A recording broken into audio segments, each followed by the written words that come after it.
Going on, guys? Red Bull Tanker, and welcome back to Axis and Allies 1951, Turn 2 for Communist China. All right, China had 38 to spend this turn. Uh, they they ended up purchasing 2 diplomacy dice for 4 IPC altogether. Um, then in Qichao, they bought 3 tanks. And then up in Shanghai, they did a destroyer and a transport. And now one other thing they did, this is a special China rule. On turn 2, China is allowed outside of the minor factory here in Johor. The Chinese can cannibalize one of their minor factories, and this is only on turn 2. They can cannibalize one of their minor factories to turn the Johor factory into a major, in which case they chose the one that was in Kiangsi. So that one was cannibalized to turn the Peking factory into a major factory. All right, China did attempt diplomacy to get India since Australia had failed the last time around. Australia also put in 2 IPC in order to try and stop it. It was a success for the Allies. China was not able to influence India to bring them over to their side. All right, Chinese combat. There were only 2 combats this turn for China. One was they walked forces into South Indochina.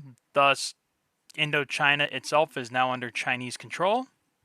They took the naval base here at Saigon.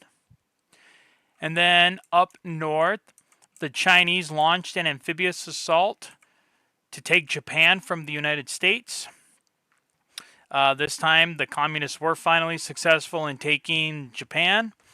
In the fight, the U.S. lost an infantry, an artillery, and a fighter. Though the U.S. gave as good as they lost, they were able to kill 2 Chinese infantry and artillery and took out China's only jet fighter. So the U.S. gave as good as they got. On the non-combat, China didn't really do much. They did move some forces here into North Indochina, took some forces from Hong Kong and put them in Guangxi. But other than that, they didn't really make any other movements. Their coastline is pretty well defended at this point. And then, like I said, for their purchases, they dropped 3 tanks in Qichao and dropped that destroyer and transport into C-Zone 19. Okay, at the end of the turn, China collected 40 IPC. They saved 1, and then they get a 5 IPC bonus for Japan being in the hands of the communists.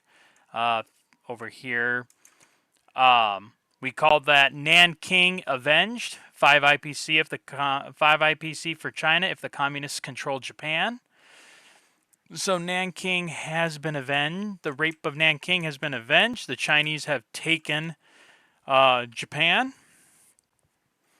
And now we will push it over to the Anzac powers to see what the Allies might do to try and turn this around. So until then, guys, as always, take care.